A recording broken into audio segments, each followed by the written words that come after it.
Hi, welcome to Public Access. This is part of Government TV. We're on Comcast Channel 27, partnered with Comcast Channel 26, made possible by Government TV. These three stations are brought to you by your taxpayer dollars. Thank you for watching, and please continue to support these programs that make any kind of content available to any kind of creator here in the city of Albuquerque. Hello, and welcome to Public Access. Today, we're going to be talking to City Councilor Tammy Fiebelkorn of District 7. Joining me today is someone that I think is pretty fit to be on this show because we really like to talk about activism, and we talk to a lot of activists and how we kind of bring ideals into the circle of fighting for our community. But not often do I get to talk to people who ran for election after this, and they get to bring their values into this. And you voiced it out to me among City Council because you fight for animal rights, and you've brought that up in some really funny ways. So bringing up this conversation, thank you for joining me. I want to just get right into it. You discovered City Council is paying for bird execution, and we're paying thousands of dollars for this, and you brought this to the forefront. How did that come about? Well, let me just correct you. We were paying. We were but paying have stopped thousands that. of dollars. So yeah, I mean, thanks for having me here. I'm a vegan animal rights activist, and I have been for 48 years now. And so I'm always going to look out for those in our community that can't look out for themselves, and that's why I spend so much time working on low-income issues, immigrant issues, animal issues, because that is what government's for, in my mind. So I am an animal rights activist, and I will always stand up for the animals. But I was in my office in November and having a meeting with staff, and I looked out over their shoulder, and there was kind of a weird hundreds of pigeons on the roof next door, and usually there's about 5, so I had to stop the meeting and say, what's going on? And I realized that there was a trap. And we were all like, why is there a trap? What are we trapping pigeons for? And I honestly thought perhaps it was that we were banding them or doing some sort of research. So I immediately got on the phone, had staff get on the phone. No one could tell us what the traps were for. Had to make a kind of a big deal of it before we found out that we were paying a company to kill pigeons on city property not only against animal rights and against people like me who care about animals as individuals, but also wasting money on something that clearly does not limit the number of pigeons in an area because they fly. Right. Well, so we made a big splash about it, and that practice has stopped, and we are now having the experts at the Environmental Health Department figure out ways to deter too many pigeons from roosting on our buildings. Wow. Which is all we ever needed. We never needed to be killing anybody. Well, that's insane to me because birds are pigeons especially. They can't be their populations. That doesn't work for them. You can't just trap them and pay for mass execution. Do you know how were we paying for these birds to get killed, and how much were we paying for that? We were paying a little over $1,000 a month, and we had been for a couple of years. And wow. They were being trapped and then removed from the trap, and their necks were being snapped. And that costs over $1,000 a month to just treat birds that way. And it was I don't remember the exact number, but around 1,500 animals in the last couple of years were killed in that heinous way. But that doesn't seem like a lot, though, for if the goal is to quell pigeon population. That's not. I think the goal was to give some company some money. So that kind of gets into the heart of what I wanted to talk to you about today, which is I see you all the time at City Council, and your questions are just so honest and legitimate. We voted on this bill. We funded this program. Where'd the money go? You're telling me this program ran out of money. Where's it being diluted to?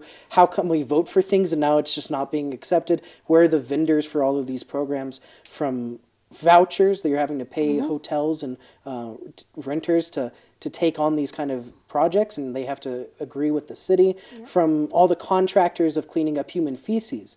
There's so many contractors our city is in direct payment with. Do you think that is at the heart of why some of these systems are just failing en masse? Well, I think that the city is always going to need to contract with companies to do services. I mean, the perfect example is the human feces removal program that I sponsored last year and is now going. I don't think we want city staff who have Right. not been trained in how to do that properly and safely out doing it. So I don't have a problem with using vendors. We must do They're that. really important. They are very, very important. But we should be watching out for how those funds are used, and there should be regular evaluations. And that's one of the rules, or one of the jobs of City Council, is we should be doing that oversight. And so, I read every contract, I read every executive communication. I really try to think through what about this doesn't seem right, because we as a city have a right to have our money spent effectively and efficiently. Well, I've seen the way that you actually address these programs too. When you've brought that feces program that cleans so much of our city up, you were able to look at how much is it costing us per cleanup, really, or going through how many times a year is this getting called through 311. And you run across the same problem though. People call 311 and they say, hey, there's some feces here, can someone come clean it? And they get told on the phone, we don't have money for this anymore. We're actually not cleaning up. So how come you pass good legislation that cleans our city up and the money runs dry somewhere down the river? How is that happening?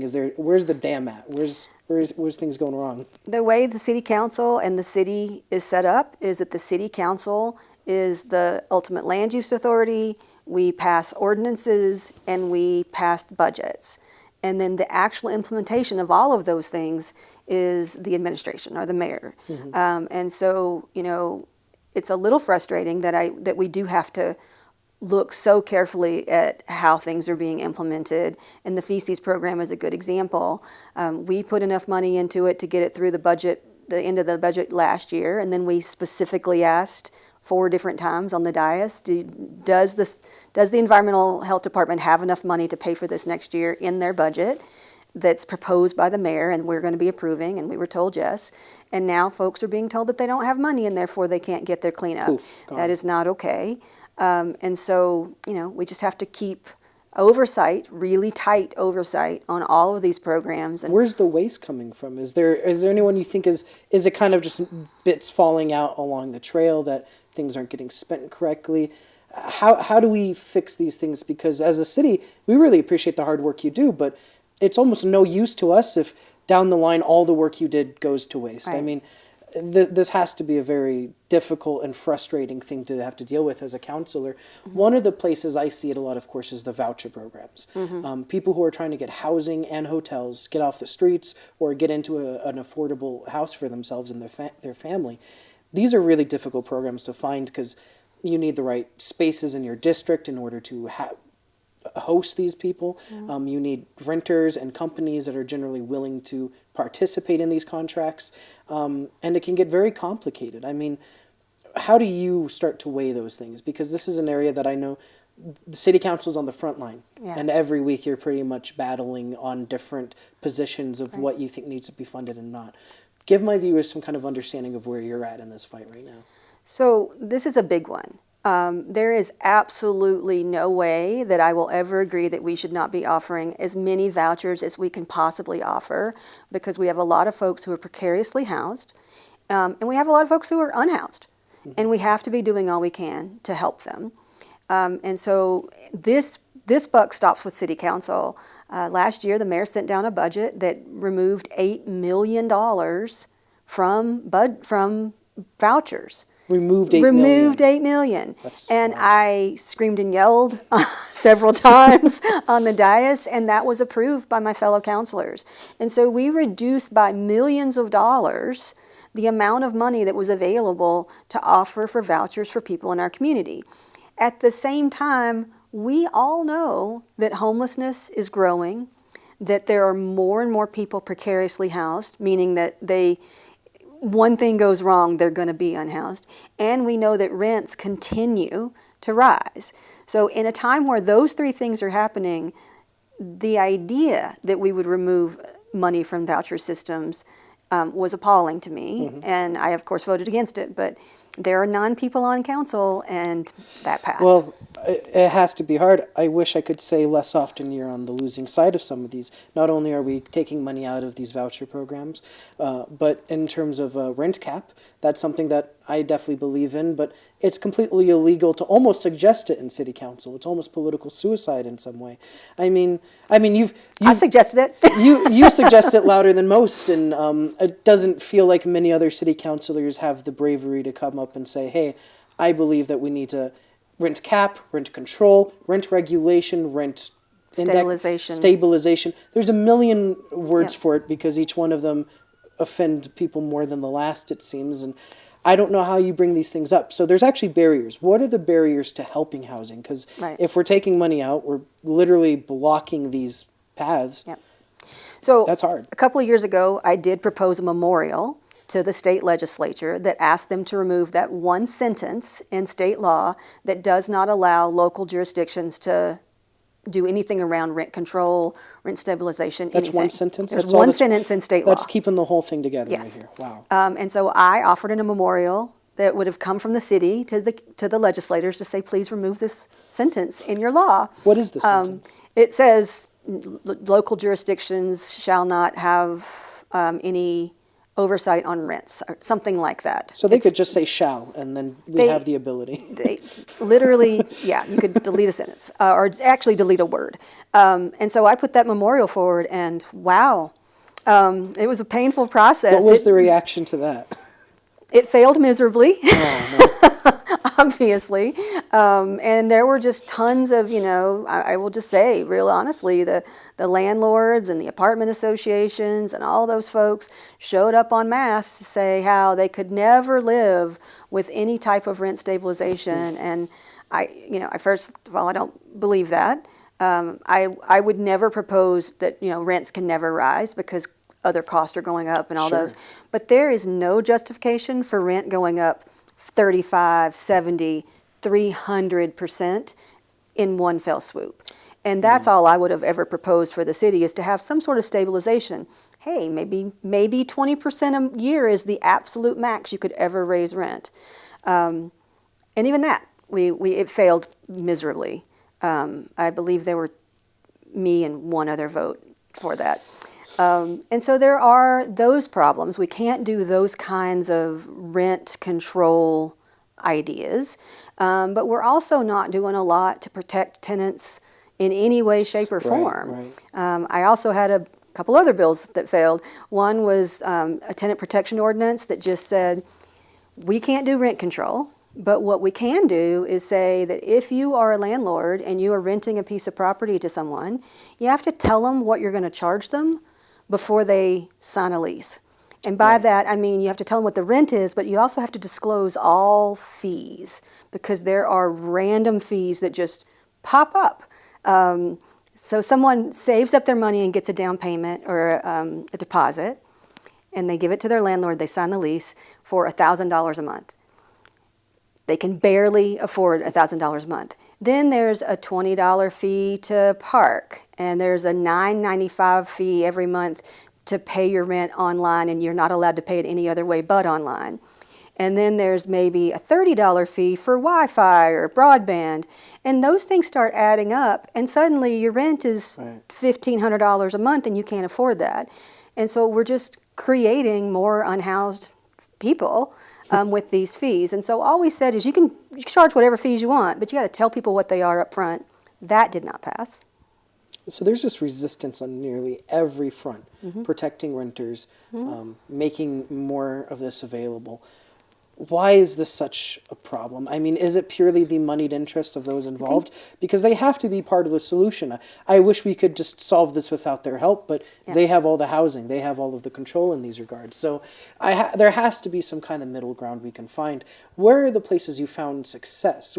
Where do you occasionally say, all right, City Council is actually kind of agreeing with me here. Yeah. We're finding some progress. There has to be some kind of We spots. just passed the first piece of renter protection that has passed since I took office 3 years ago. We finally got one passed, and it's requiring cooling in all rental units, which I think is really important. When these laws were originally made, it wasn't so hot here because of climate change, but now that it is, it's really hot, and people are literally melting in their houses, and so we got that passed, and that's a huge step. Health and money-wise for renters. So we do have, we get little steps forward. We also, as a council several years ago, 2 years ago, passed legislation that says that we can't discriminate against people based on their source of income. So if you are a landlord, you have to accept vouchers. I'm alarmed to find out that many are not following that law, even though it is a law, and we need to do a better job of enforcing that through the city. But at least that is on the books so that we have a chance of getting those folks into housing. So we're winning small things at a time, but we really need big stroke tenant protections. We need some sort of rental stabilization. And we just need a council and a mayor that's really, really looking out for the low-income folks in our community who need the help the most. Do you think we're there yet? Do you think we have that council in place? Or do you No. think they're... So this is a pretty big election year for us then, huh? It is. There are 5 councilors and the mayor are up for election. And so it's a really good time to think through, is the council that you're seeing really representing your values? Well, you're representing District 7. You're up for re-election this year with all the other districts. Look up your district and see if you're up for re-election in your area. We have a lot of viewers in that area, I'm sure. I mean, you've been taking the bat for them, trying to fight for these things. Do you have a lot of renters in your district? Is this something that might affect you more than it might affect another city councilor? Is that where part of this comes from? I mean, I definitely think that there are a lot of renters in a lot of city council districts, but there are a few that have a predominant, landed gentry, if I may.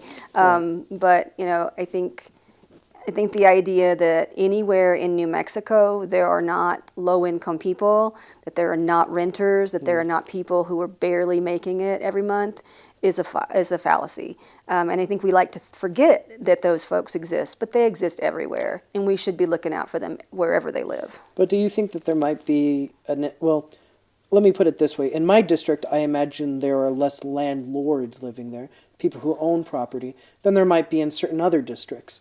Would it not behoove those other districts that happen to be full of property owners who rent out their space to have representatives who kind of go to bat for their interests, for someone who might not want to pay extra for cooling, who might have a moneyed interest in not wanting the state to say, sorry, you can't raise your rent this amount.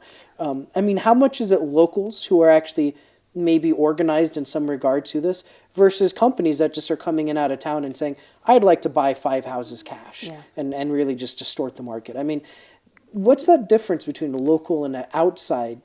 We're seeing both of those things, and it's alarming on both fronts, right? So a lot of the folks that show up at City Council to argue against any kind of tenant protections are local people who own multiple rental units, and they don't want to see this movement forward because it's not in their financial interest. But we do have a large number of out-of-state purchasers coming in and buying up particularly single-family homes, turning them into short-term rentals. And that's a lot, and that is really raising prices. I say this all the time, and people laugh, but it's true. If I were trying to buy my house now, I would not be able to afford it. I bought it back in like 2000. I could barely afford it then, but I could. And so we're just pricing people out because we have local landlords that are not willing to be part of the solution, and we have a lot of out-of-state people who are just purchasing for sheer dollar value, and that is a big problem. Well, is there any luck on being able to regulate in regards to people coming in from out of state, whether they're just moving here because they like the weather so they want to move here, or a company that wants to buy a bunch of properties up? I mean, what does it look like as a lawmaker addressing the out of New Mexicans coming into Albuquerque? Is there, not to mention, we're just the biggest city between Phoenix and Denver and Houston. We take up a lot of the people coming in from reservations, coming in from all the small towns from Santa Fe to Espanola and Las Cruces. We're going to keep growing as a city. How do we deal with the growth of a town? That has to be daunting as a representative. Yeah. So I think there's 2 things. One, I've tried several times, and we just had another proposal last year to limit short-term rentals, saying that if there should be some space between short-term rentals. We can't just have somebody buying up entire neighborhoods and turning them into short-term rentals. My proposal had included that you have to have somebody local who's at least available to manage issues with short-term rentals at all the time, and that, of course, failed. There have been 2 proposals on that, and they both failed. So we definitely need to do something like that, where we say, if you're going to be renting, particularly with short-term rentals, in our city, you have to have someone, a local, who is available when there's a 3 a.m. out-of-control party or whatever it is, that the city can then call and say, you need to get this under control. We're not going to do that. Clearly, 2 different proposals have been turned down. Now, there is a bill at the state legislature that is sponsored by Senator Pope that says that out-of-state folks cannot buy residential property unless they're going to be living in it. And I don't know what chances that bill has. Probably not very high, given all the other tenant protections we've tried at the state level. But people are starting to think about these issues and at least making proposals that hopefully can get some attention and gain some traction over the next couple of years. And I applaud you in your efforts for being able to bring those things to light and try to fight for them when it doesn't seem like that's always likely. I do hope that the council shakes up in some regard and we see a transition to this, because I actually think a lot of people want this, and I don't think these are unpopular ideas. I think it's kind of shocking that you're a minority on that side of the council. That being said, what is the likelihood of just converting people who might not currently believe these things? I mean, is there any way to get a way to bargain with these companies that want to come in and buy things? I mean, they're pretty brutal. It's take all, eat all. But I mean, there has to be some way we can find a way to convert city councilors who might be on the fence about these ideas, right? Well, I will say that for all of the tenant protection bills that I mentioned, all the ones that failed, and the one that finally scraped past, I have opened them up for conversations. I've invited Any pull there? And we made a lot of changes on our side for still no support. So I have not found the way to talk to some of these folks that are really advocating against any kind of tenant protections. I'm not giving up, but they are not receptive to the needs of our community, and so I'm always wondering if there's a reason for things like this, because it's curious to me, right? Because these things are obvious to me; they're obvious to you. I'm curious. Do you rent property to anyone? Do you have a rental property? I do not. You don't? Are there any city councilors who do? Yes. Well, that might explain some things to me. I don't know, Tammy. That's just me. But the fact that there's some city councilors who rent property to people and there's some who don't, that could absolutely influence someone's opinion. I mean, I think that. Do you think that might be on the right track? I think that is definitely the case. I mean, if you look at the state legislature, Representative Andrea Romero has put forward some really great tenant protections over the years, and those get killed in the first committee always, and they are not killed by Republicans. They are killed by Democrats who happen to own property. And, I think we've set ourselves up in this state at the state legislature and to some extent at local jurisdictions to have folks who are wealthy being elected officials, because we don't pay our state legislators anything, right? And so the only people that can afford to do the job of a state representative or a state senator are rich, retired, or, questionably resourceful, right? And so as long as we have the people in power who have a lot of money and can just give up that much time, we're going to continue to see this disconnect between what the people of Albuquerque or the people of New Mexico want and need and what those elected officials see as problems. And that's why the title for today is how do I represent my community? Because I think a lot of people always struggle with the best way to go about saying, all right, this is where I live and this is how I want to represent. And as an elected official, you have the hardest job with that. I mean, some people have the ability to make money because they've been industrious. They have some company that's been successful. Maybe they did a restaurant. Maybe they have property they own, and that's gotten them something, like you said. But a lot of us don't have that. A lot of us are really just looking for the best way to look after our neighbors and fight for what we think is right. And city elections are hard to get people to pay attention to, but that's why I think you might be able to answer that question a little clearly and thoughtfully, which is how do I represent my people? Yeah, I think everyone should know their city councilor, their state representative, their state senator, and their county commissioner. You should call them up. You should get to know them. If they're not willing to talk to you, it's not a good sign. And then once you know those people, then you need to determine, are they representing you? All of our vote counts are public record.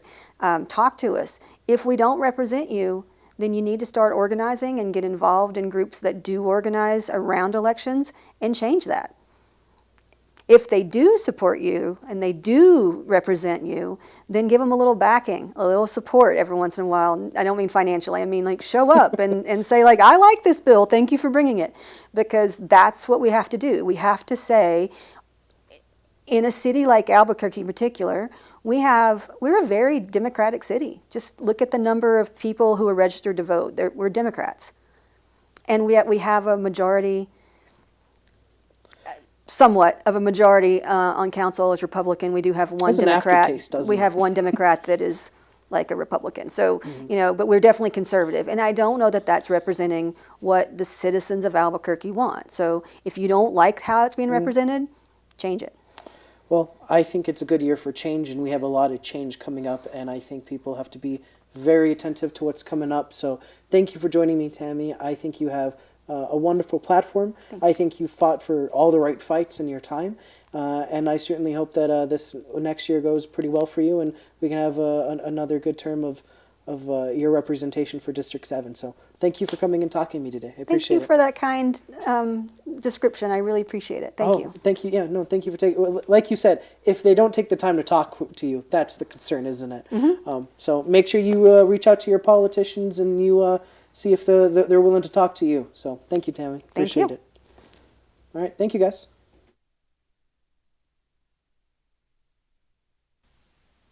This show is also made possible by Custom Station by Zane.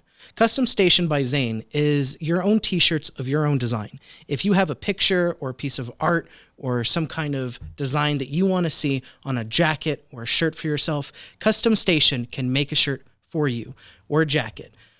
They also can do any kind of variety. If you have a family event coming up or some kind of company party, if you need a bunch of shirts real quick, custom shirts can get them done. I get a lot of the shirts that I wear on my program there at the station. You can find them at Coronado Mall. So next time you're at Coronado Mall, make sure you check out Custom Station by Zane. This show is also made possible by the studio that I'm in right now. Studio 519 is where I do most of my work, but when I'm not doing it there, I'm doing it here at Albuquerque Podcast Studio. Albuquerque Podcast Studio has any desire you have regarding content making. If you want to have microphones, lights, all set up in a space for you to have good conversations, this is the place to do it. They'll deliver you the entire product finished with the audio and video all put together so you can take it home and upload it after you do very minimal editing. I really like using this space whenever I need something very quickly on a short notice. These are the people I go to when I need something done right. I really like this space. I'm really comfortable with it. And this is where I'm recording this ad. So obviously, I'm willing to give it my own support. So next time you have any needs, make sure you go to Albuquerque Podcast Studio. You can find them at albuquerquepodcast.studio. albuquerquepodcast.studio. That's where I'm filming this. And I really enjoy their space. So I recommend if you have any needs here in Albuquerque, you use them too.